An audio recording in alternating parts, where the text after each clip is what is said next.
What's up, military millionaires? I'm your host, David Pere, today with my co-host, Alex Felice, and Attila in the background. And we've got Ali Garced on the call today, and we're going to walk through her journey in real estate as she's progressed through purchasing homes and even getting into some storage now. And so this has been a lot of fun. Ali and I have been talking back and forth on Instagram now for I don't know, a year and a half, 2 years. Yeah.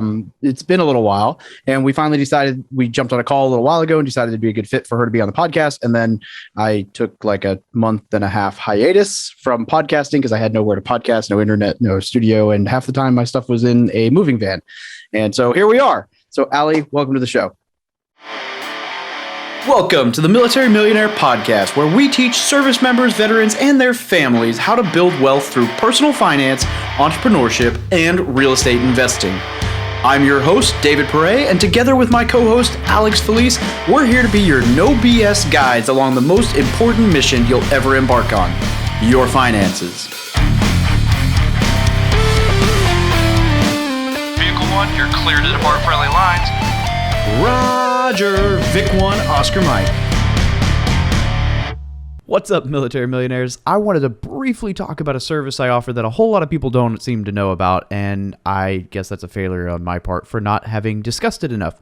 So look, finding a realtor that understands investing and or the VA loan or both is not always the easiest thing in the world. And finding a lender, same thing. So what I have started doing is I have a large network, but I've started to compile it all together finally as a legitimate Excel document driven, location driven list for you guys essentially. So what it is basically just my way of helping connect you with a realtor or a lender that I know personally and have vetted and talked to and understand that they're not going to screw you. And what I do is, like, for example, I had a market where I had 2 or 3 agents that I all sent the same person as a connection, said, hey man, I trust, I know all of these, let me know what you think. And they all said the same agent and same thing. So what I've done is if there's multiple agents in the same market, I choose the best one, and that's who I'm going to hook you up with. But the whole point of this is just to help ensure that you get connected to the best agent. So if that is something that you would like, just go to the website, go to FromMilitaryToMillionaire.com/VA-Realtor/ or just reach out to me on Instagram or Facebook, whatever. I'll send you the link, or you can find it on the resources page of the website. But look, all it is a way to help connect you with an agent who's going to hook you up. No, I don't charge a fee for you. No, I don't charge a fee for the agent. It's just a way to hook you guys up. At the end of the day, as a buyer, you're not going to pay for a realtor anyway. So, ta-da, it's magic. You might as well use one. As far as VA lender, I've got a really good one that I work with and know very well. There's several others that are pretty good, and I'll probably try to steer you away from some companies that I just don't think are very reputable or have been very helpful. So, if this is a service that sounds good to you for free $99, then reach out. And if not, then enjoy the show right now. Thank you. Appreciate it. Happy to be here. Yeah. Why don't you give a little bit of the background for how you got into real estate investing and kind of bring us up to present? Yeah, absolutely. So I was raised around real estate. My parents are in real estate. I was born and raised in White Plains, New York. It's about an hour north of the city. And so my dad was always in real estate. My mom she would clean homes, and she was a crossing guard. So she would work for like the security or like the health benefits for us. And my dad would bring home the cash. So always around that mentality. And my dad actually made me read Rich Dad, Poor Dad when I was like 9. So both like me and my sister read it when we were kids, and we would play like Cash Flow for Kids and, like that type of stuff. And so always with like the entrepreneurial like mindset. And fast forward, I went to college in a small private school. A lot of people haven't heard of it. It's called Elon University. No relation to Elon Musk.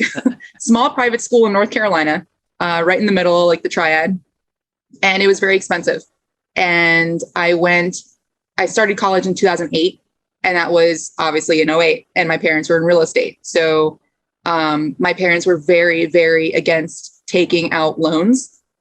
They're very much so in the mentality of cash flow, everything, pay for everything. If you can't pay for it, you can't afford it. So I'm very grateful for them for being able to essentially put my sister and I both through college without any, FAFSA help or anything like that. But I could tell that even though they would never tell me that, I could tell that they were struggling a little bit. So I did ROTC. And being from New York, nobody joins the military, at least Southern New York. Nobody joins the military. There's there's just like not a lot of just military people there. So I joined ROTC and I told my parents after I signed the paperwork already, saying, hey, like I'm doing this to help you guys out to pay for college, because college is expensive. And like Elon's like 40 grand a year or something like that. So I did that for them. And I have been in for 9 years now. Purchased a couple of properties here and there throughout my time in the military. And I plan on separating in a little over a year. So yeah, just let me know whenever you want to like cut me off and start asking questions. I can just keep going forever. Alex, yes. You said your family doesn't do debt, which it's interesting because 5 years ago when I started real estate, I'm like, if you don't take this 4% debt, you're a knucklehead. Now that I'm a little bit wiser and I see people in a little bit different light, I have a lot more respect for the no debt approach. Even though, my question to you is, do you use debt? Absolutely. Yeah. So yeah, let me clarify on that. They didn't want always like credit card debt was absolute no-go. Any other like bullshit debt was a no-go. College debt, they were very anti. They didn't want to set me and my sister up for debt as soon as we enter the real world. So, but real estate is a different story. So yeah, they would use debt appropriately. And I very much so use debt as well. So yeah, I have 4 loans out right now and they're all below 3.5%, which is amazing. So absolutely. Why not use that? Yeah. I was just curious for the clarity. So that makes a lot of sense. Yeah. The more I get into real estate, the more I like, there's a couple guys who talk about like, as you get your portfolio, you like eventually stop and just pay off like 1 or 2 or 3 properties. And so you've got some, like, rather than paying them all down, you've got some that are still leveraged to the hilt, but then some that are just completely paid off that can cover all that as, I guess, a protection strategy. And yeah, I don't know. I haven't paid any of mine off yet, but I do have some. Well, I just refinanced out of it. I had a 15-year note with that intention. So I think there's that debt argument can go a lot of different ways in the real estate world, but definitely long-term fixed low interest rate is solid.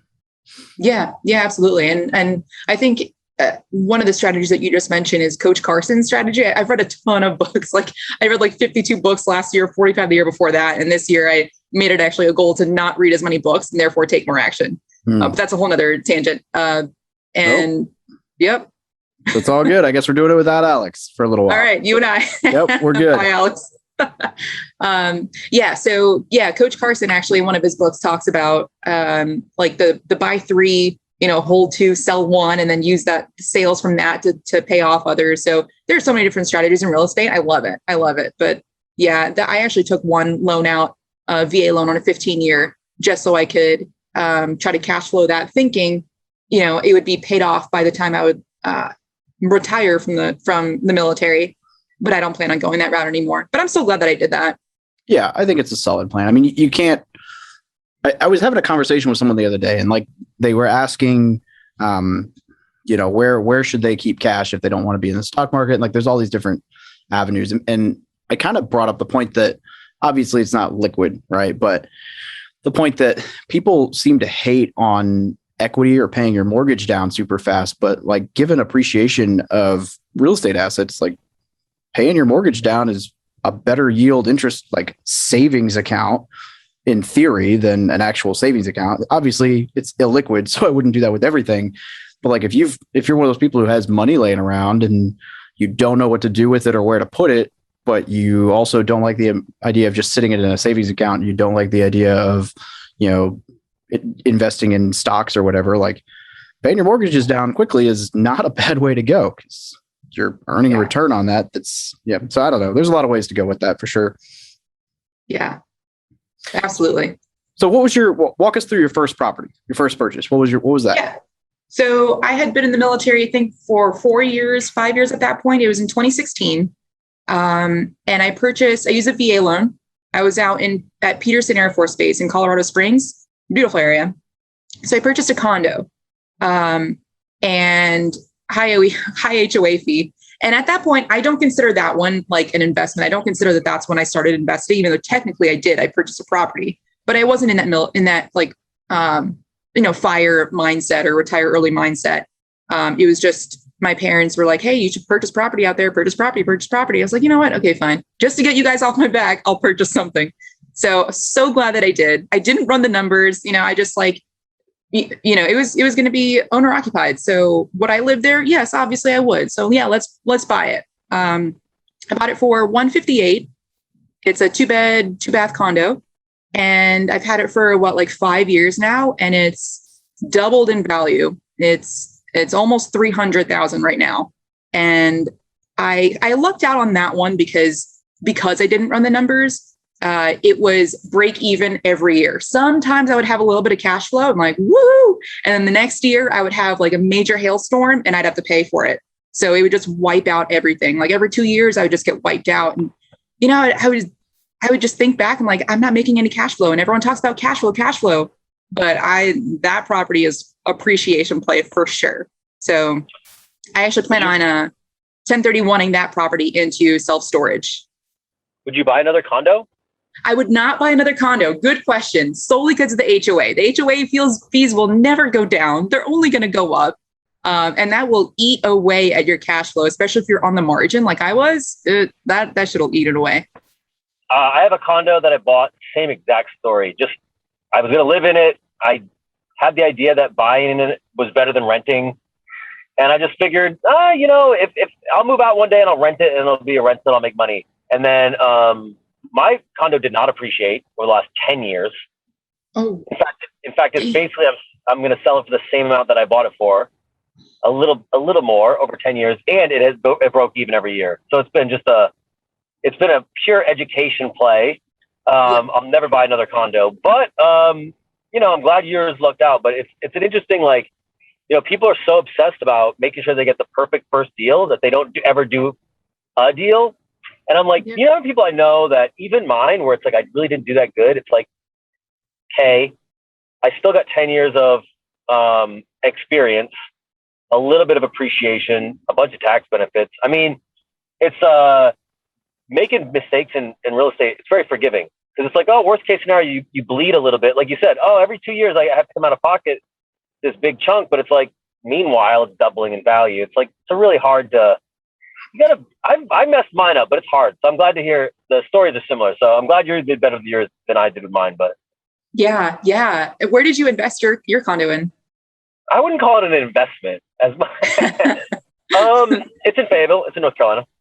Oh, okay. Yeah. Interesting. Yeah. Real estate is, like you said, very forgiving. Usually, if you just hold on to it long enough, you will win, but maybe not in Fayetteville. Yeah. I mean, that's the, that kind of thinking, like those kind of comments, I know what you're saying, but those comments become gospel, right? The comment like, hey, look, if you look at a long enough timeline, real estate goes up pretty reliably. And then that turns into people thinking, well, real estate only goes up. And that's when you get crushed in 2008. Like you said, what you alluded to earlier, it's like, it didn't go up this year. It went down this year. Yeah, we all know that the only thing that only goes up is crypto and Forex. Yeah. Right. Yeah. So it's the same people, right? It's the same people that got crushed in 08. And they're like, no, this crypto thing is legit. It's their kids. Their kids. Yeah. So what was interesting about that condo was I actually never moved in. I got deployment orders right after I closed.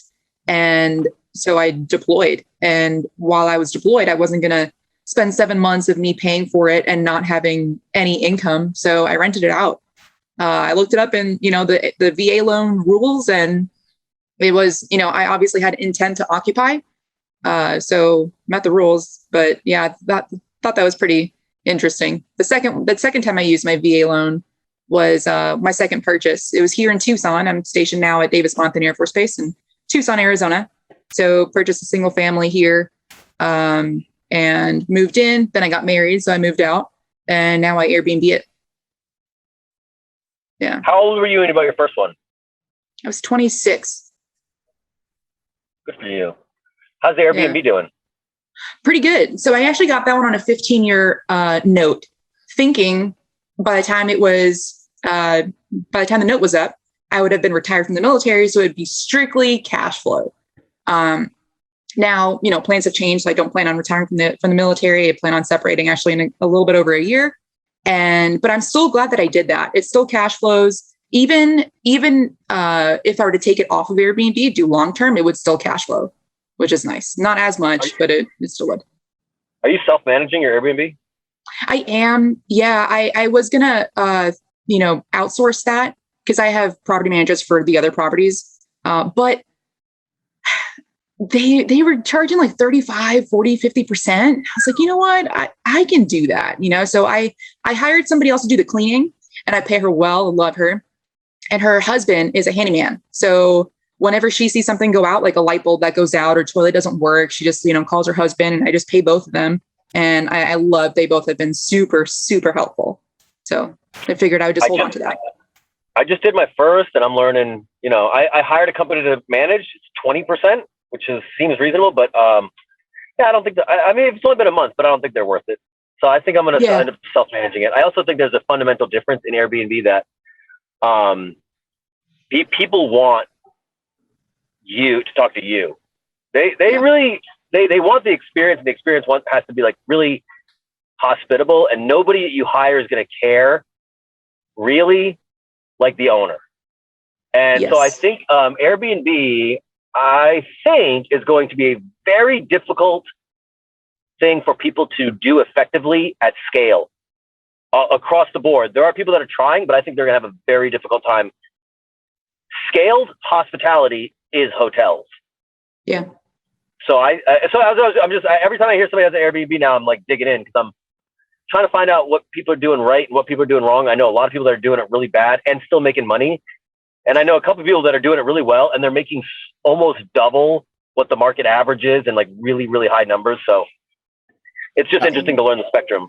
Not that I'm an actual example, because I just rented bedrooms, but I was bringing in probably average $1,600 a month with the Airbnb bedroom, and I could only rent the other bedroom, which was a nicer bedroom, for about $900, maybe $1,000 towards the end there. And because it was in the house, right, I managed everything myself, but I also it was a small space, so I cleaned it myself, and I charged whatever the cleaning fee was, and just viewed it as my, it took me an hour to clean, so I was like, $70 an hour, I'll take it. It wasn't so bad, even though I could have charged a lot more. But now I'm about to gear up and launch a much larger Airbnb, and I'm still going to manage it myself, but I'm definitely going to bring in a cleaner, because I'm not touching like a 3,000 square foot house every couple of days. Not my thing. Yeah, that's rough. Just the laundry alone will keep you there for hours. Oh, I was doing that. Then my wife was doing that because I used to TDY a ton in my last assignment. And so my wife would do it. I just, no, not for us. Just hire that shit out. Yeah. Hire it out. Yeah, absolutely. So, yeah. All right. So you've got the condo, the Airbnb. What's next? Yeah. So the third one I purchased June of 2020. So like right in the height of the COVID scare. And I was going to go out there to view it before I purchased it, but I didn't. I couldn't because the military wouldn't let us. So I actually purchased that one turnkey through a company. And because at that time, like I said before, I was in a different unit. And I was TDY all of the time, like different countries, different time zones. So when I was here back stateside, I was working in a skiff. So I didn't have time to cold call people and like try to get something below rehab and then do the rehab and find the contractors. I just did not have the time for that. So I purchased turnkey, and it's actually worked out pretty well. I don't know if you allow company names or whatever, but I actually do recommend them. It's the Chris Clothier. It's with the REI Nation. Yeah. So I asked around, I was on their mailing list for quite some time. And I was like, nothing is beating the 1%. I just want 1%, everyone says 1%. And they don't have anything 1%, but the closest I could get was 0.89. And I was like, you know what? I'll do it. So this was in Oklahoma City, Midwest city. So there's Tinker Air Force Base is there. So I was going to check it out, but in person, but I couldn't. So even if I wanted to, military wouldn't let us travel at that time. Yep. So I was like, you know what, if the appraisal comes back and I'm able to get a loan on it, I'm pretty sure the house is standing and actually will produce income. So yeah, let's do it. So that was my first property that I purchased sight unseen. And it's worked out super well. I just saw it for the first time like 2 months ago. I drove by. I did like a cross country road trip. And on the way back, instead of stopping like down through Dallas from Tennessee to Arizona, I went up. So went through OKC. And I was like, wait, let's go up there. I have a property up there. Let me see what it looks like. And I was like, you know what? This is pretty cool. Like when you're just taking a detour on a big ass road trip, you're like, oh yeah, that's my property. I own that. Yeah. That shit's cool. So I do recommend that. I got out of my comfort zone there, and it cash flows. So it's doing pretty well. Yeah, that's solid. There's a lot of hate online about turnkey, but I think, I mean, don't get me wrong. I hate turnkey. Yeah. Go on with your story. I was just trying to make a. I was just going to say that there are situations in which it makes sense, right? Like I will not necessarily always point to turnkey as like the first thing you should do as an investment, but man, is it like way easier than if you had tried to invest in Oklahoma City and had to build everything from the ground up and not ever having been there, right? Like it's one thing to, like what I did, I bought in Springfield and then I got stationed elsewhere and then I already had a team and I just kept investing in Springfield. Is a whole different ballgame from like, I'm going to invest in that one town and the military is not letting me go there. So let me try to build a team and do it anyway without ever go. Like that's a lot harder than people want to give it credit for to do it right. It's way easier for professionals or property manager or whatever to, fake the funk if you're not meeting them in person and actually getting that feel for how they are. So I think there's definitely a time and a place for turnkey, and it's awesome that it worked out well for you. Yeah. And I agree. I mean, obviously you can get a lot more meat on the bone when you don't do turnkey, when you do the rehab yourself. I had never done a rehab, so I didn't feel comfortable doing the rehab from afar. One, I hate using this excuse, but being female, like I feel like people would take advantage. And I don't know enough about rehab to know if I was getting gypped or not, So I was like, you know what? Let me just that's going to hurt you a lot more than being female. Yeah, I'm not a female, and I got screwed. Yeah, if you don't know anything, if you don't know anything, you're going to get taken. Yeah. Regardless of gender. Yeah. So I was like, you know what? Let me just. I did so much research on the reviews of the companies, and that one I could find like barely any negative reviews, and. So, yeah, I mean, they took the majority of the meat on the bone, but they did all the hard work. And yeah, I get some of the cash flow. But it came at, it was convenient. So that's why I did that. I think in 2020, real estate to me is very funny because I came up during the foreclosure boom where there was properties all over the country that were depressed and in distressed condition and available for the banks to get them off their balance sheets quickly and cheaply. And that ended around 2017, 18. So, not to say there aren't still deals, but they're not in abundance. So like now you have to be good at lead gen or you have to be tapped into a market. And so if you don't have those things set up, and even if you do, it's becoming more competitive because, there's more investors and fewer deals. If you don't have those things set up, then going and trying to bootstrap a team. And then also it's not even like, well, I did it here. I just had to take my system and move it there. It's like you're trying to do this essentially for the first time or, pretty close. So I think that's the perfect scenario for turnkey, especially if you're going to continue to invest in that market where it's like, I got my foot in the door. Now I know the market. Now I know the people. Maybe the next time I can go off and find a wholesaler and get the deal done on my term. You can, how do I say it? You can snowball from there, but that's the perfect scenario for somebody to buy turnkey. Yeah. At the time I had done mailers as well. And I had gotten like a Google Voice number and like try to set everything up so I could just do it myself. But again, like when I was stateside, I was working in a skiff. So like I would be in a skiff all day and I would leave and see leave the skiff area, check my phone, see, I would miss like 3 phone calls of like potential sellers. I'm like, oh my gosh, I can't. Like I have to go back and call them at a later time. And once you miss that initial call, forget it. It's over. Like you need to answer the first time. So yeah. That's literally why I hired a call center. Like I have a call center that I run all of my leads through now, and I still do it because they make my life way easier. But that was why. It was because I started sending mailers in bulk and I was working at a skiff. And after like 3 or 4 people I called back and they had already, sold the house. Cause it might be like 2 days later when you call back because I get off work in San Diego at 6 and it's already 8 o'clock at night. And Yeah. I was like, okay, I'm literally throwing money out the window when I send these Yes. mailers. So Exactly. Yeah. I also think this is a really good point about like, you know, what it is that you want to do in real estate. Not everybody wants to be a wholesaler. David's having a lot of success with his mailers, and I could not be bothered with it. I'll never do it. I don't want to. I have no interest. I like being an investor, right? I know how to place capital. I know how to analyze deals, and I know how to meet people. Like I have my skill set, and so I like that you were like, look, that's a good way to get deals. But if I don't have the capabilities or the resources to like really do it, it's like I still need to go get a deal. So get one with the resources and the, you know, I didn't maybe in a different period you do the wholesaling, but you know, do within your means what you have and get something done. I like that. Yeah.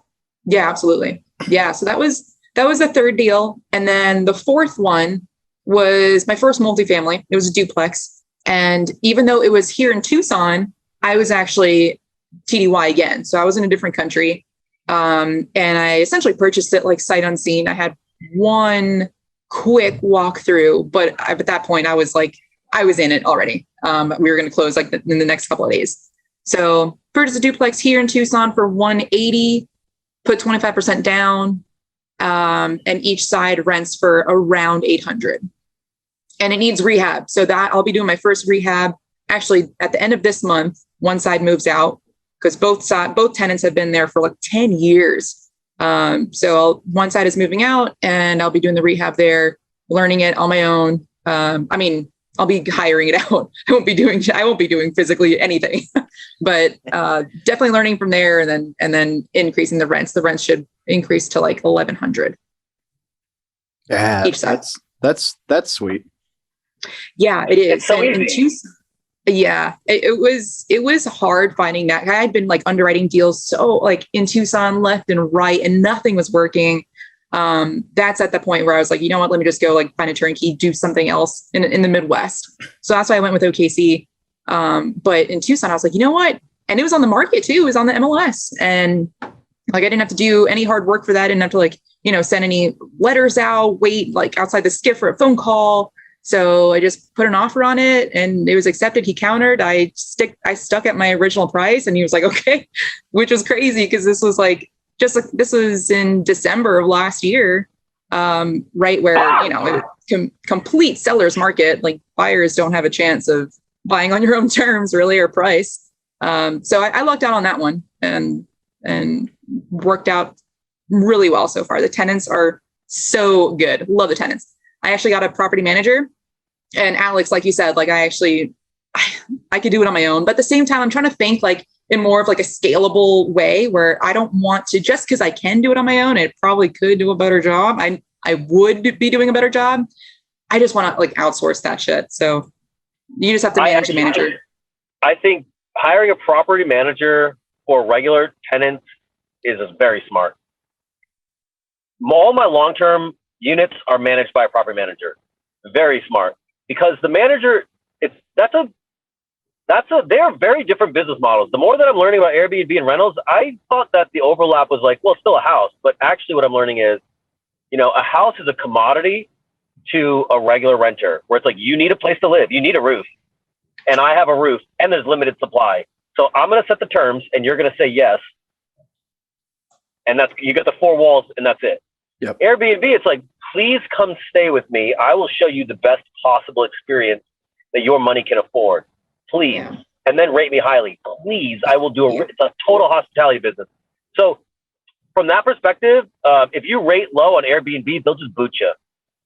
Right? You'll go on the 50th page. You'll be crushed. So you have to have a tight control of the experience.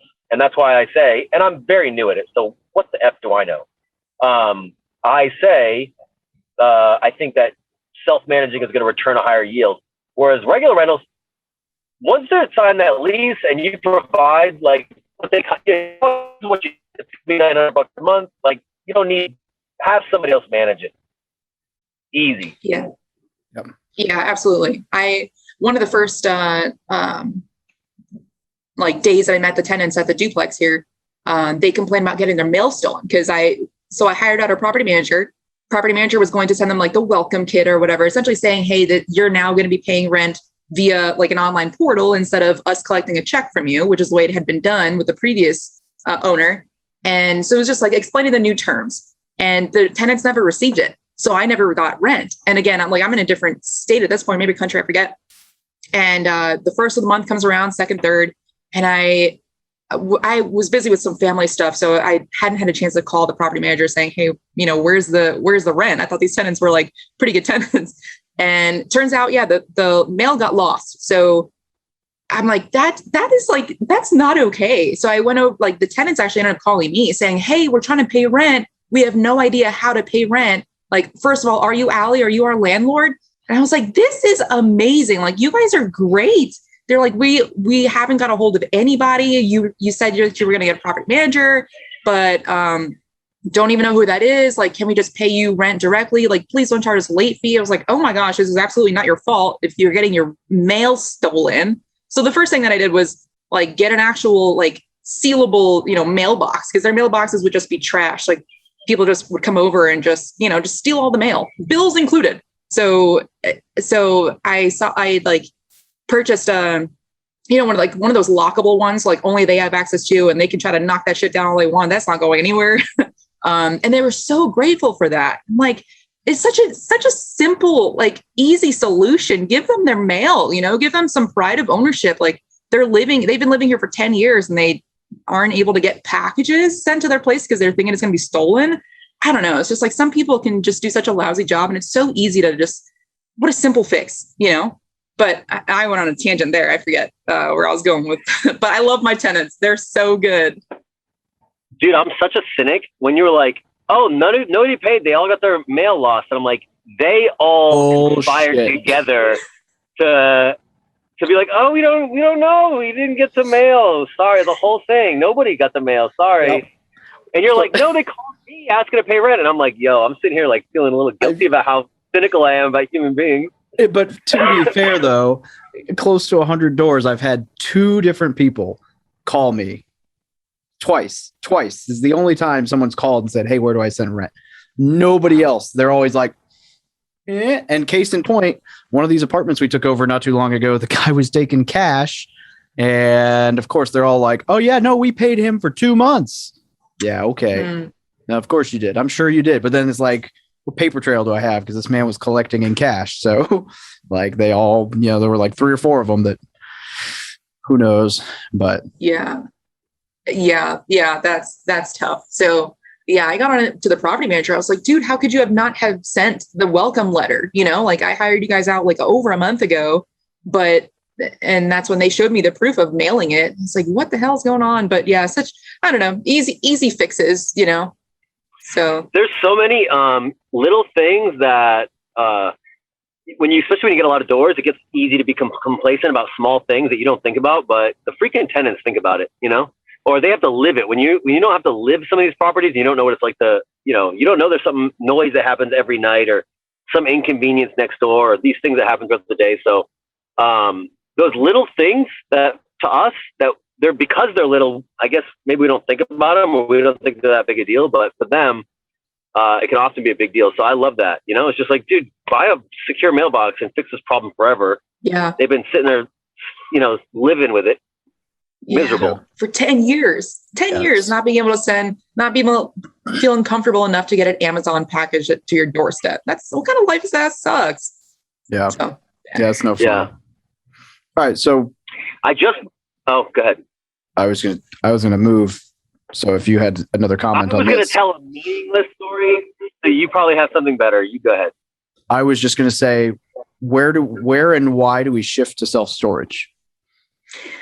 To scale. I had been purchasing, my first 3 purchases were single families, ones and twosies at a time. Now I have, a whopping 5 doors, 4 loans, and doing the math for the future, especially now that I plan on separating. I mean, multifamily and just commercial in general is the way to go. So I wanted to go into like a specific, sector of commercial. And I've been following a lot of like AJ Osborne, Investor Brid on self-storage stuff. And that's what I want to do next. So yeah, I plan on 1031ing my condo in Colorado Springs. and then actually selling this house that we live in now, which is my wife's house, which is also doubled in value. So like another 200,000 there, putting that combined into a self-storage. Whether or not it be Tucson area, I prefer it to be Arizona, but it really doesn't matter as long as the numbers work, then they'll work. But yeah, it's really to get passive income before I leave my W-2. I like it. One of my good friends out here does storage. In fact, he's adding on to one of his facilities now, and he'll be the largest one in the area, at least in his suburb. And when I was first talking to him, I was like, why self-storage? This is probably 4 years ago. And he was just like, well, if you had, half your life belongings in a storage unit, would you move all of your stuff out if I raised your rent $2 a month? I was like, no, that's a ton of work. He's like, you're right. And if you have 1,000 doors, that's a huge addition to your cash flow and nobody's going to move. And I was like, that's a really interesting way to look at it. Like, it doesn't take much in the self-storage world. Like $1, $2, $3 raise in rent won't, doesn't kick out tenants per se, but can have a huge upswing to your cash flow. And then he's like, yeah, and I have a live-in manager. They basically live for free. I don't really pay them other than like a minimum wage. Like my costs are, there's some cool benefits to storage for sure. Absolutely. Yeah, that's true. Absolutely. But I mean, we're living in America. Americans are never going to get rid of their shit. They're always going to have more and more shit. So storage is the way to go. Yeah. Especially, and I would say even more so in a city, right? Like here in Springfield, there's tons of storage. But there's also tons of people who own like a big freaking farm, or whatever. So like, whereas like in the city, anyone who buys a boat or an RV or any kind of toy, ATV, whatever, jet ski, like you think of like San Diego, like not many people have room to store any of that. Yeah, I've been looking at a couple of deals out in like podunk areas like Louisiana, Georgia, but I'm like, I don't know if storage, if buying a facility out there would work as much because people can just literally store their shit in the front yard. People have land out there. So come look out here in Fayetteville. I would love to. Yeah, come look, because I don't do any storage, but I know the market real well, and military town. So yeah, we know how troops store. They got too much stuff, then they deploy. They get 2 divorces. They freaking they PCS. They go whatever. They're always moving around. So it's like, look, I have all this stuff. It's on debt. I can't sell it. I gotta keep it. I gotta just keep storing. Yeah, no, absolutely. I'd love to. I'll fly out there anytime. Come look around, because I know a couple people that have done well with storage out here, but I don't know that. I just haven't really looked, to be honest. Yeah. It always felt saturated to me, the market. And then in the last 3 years, I know tons of people that are exploding on self-storage. And I'm like, I missed it. I didn't even. And I'm saying that, and in 10 years it's going to keep going up. And I'm like, I still missed it. How do I keep doing it? I missed it again. I missed it. What am I? Fun thing now is like the conversions. Like I had a buddy hit me up the other day asking about converting a Kmart into an indoor storage facility. And I'm like, dude, wrong person. I don't know diddly about that, but cool idea. They got that stuff out here. They got a busted up Kmart. Yeah, come on. Let's do some work.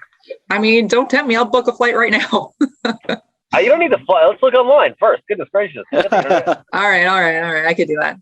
All right. I mean, I know you're excited. You're like, I got to see this guy's mohawk in person, but I don't blame you. But I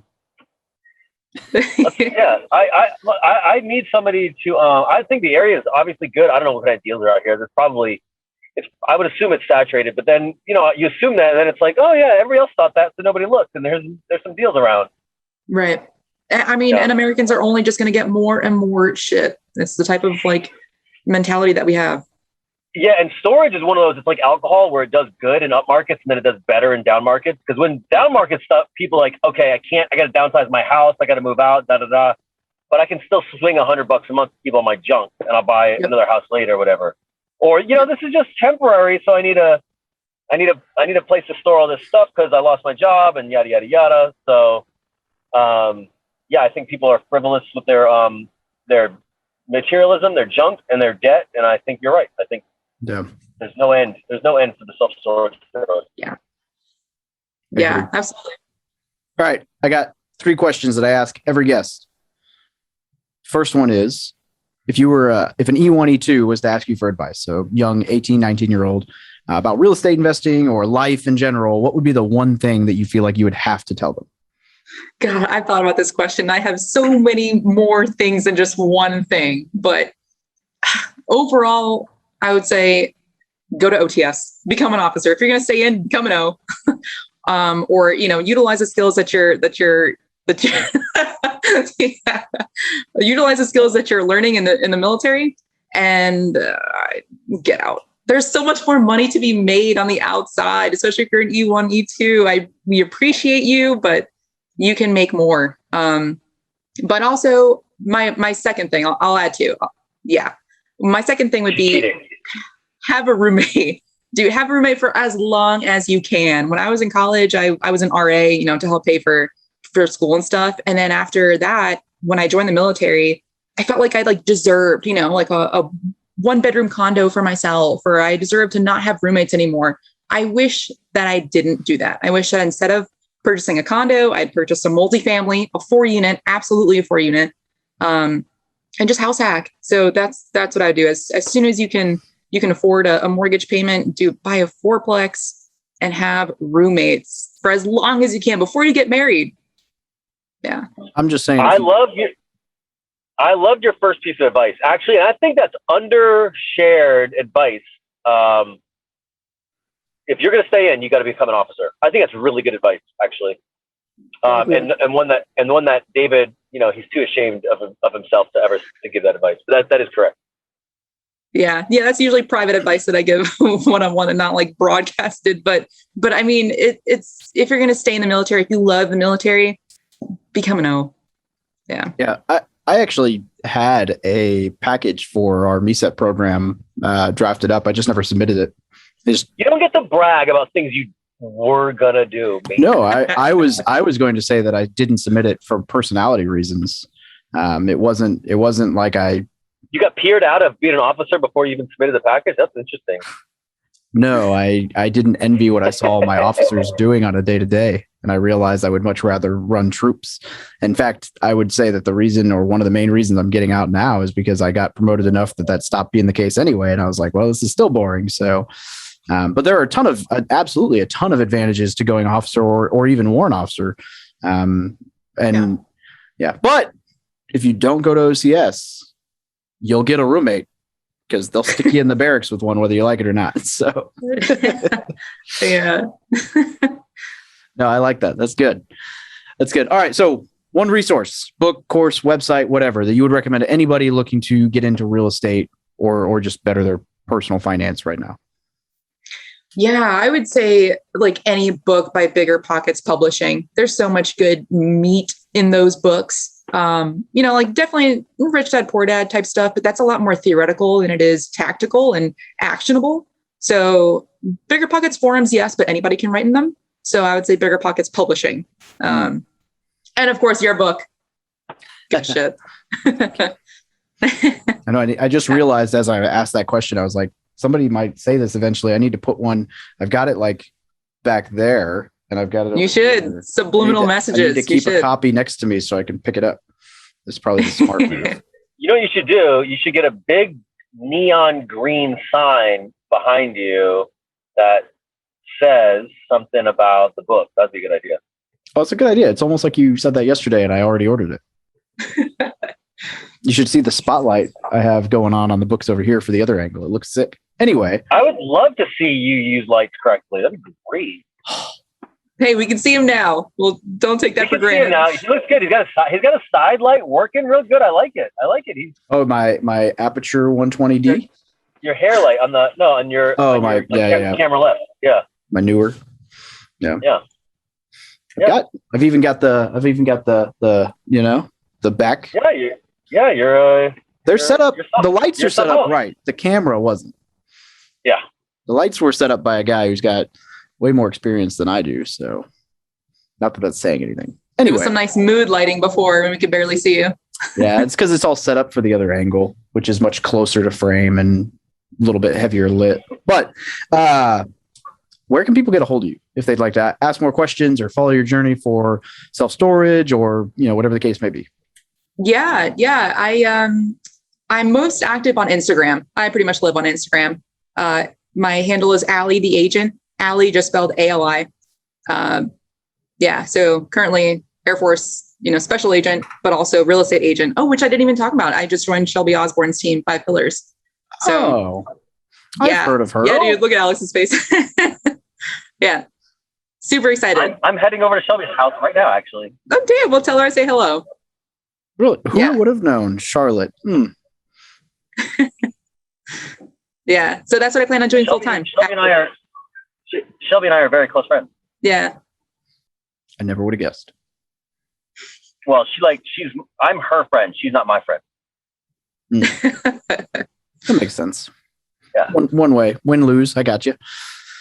Oh man, Ali, it was good getting to talk to you a second time, but getting to do a podcast and hear a little bit more about your story. I like the fact that you've done a little bit of everything, right? Like you've done the condo, you've done the single family, you've done the turnkey, you've done a duplex. Now you're moving on to bigger and better things, which is kind of the progression that we see with people.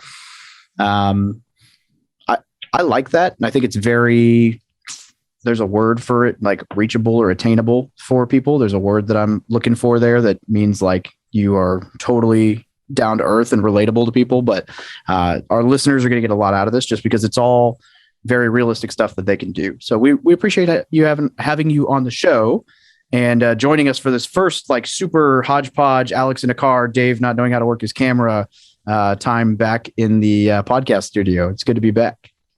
Yeah, absolutely. Thank you guys both for having me so much. I love the podcast that you guys do, helping out military members become millionaires. I love it. I love it. I love it. Yeah. And if anyone has any questions, just hit me up on Instagram.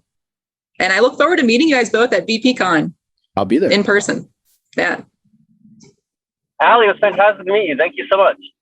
Nice meeting you too. Take care of that hair. True that, girl. Thank you for listening to another episode about my journey from military to millionaire. If you liked it, be sure to visit FromMilitaryToMillionaire.com/podcast to subscribe to future podcasts. While you're there, we'd love for you to rate the show, give us a review on iTunes. Now get out there and take action.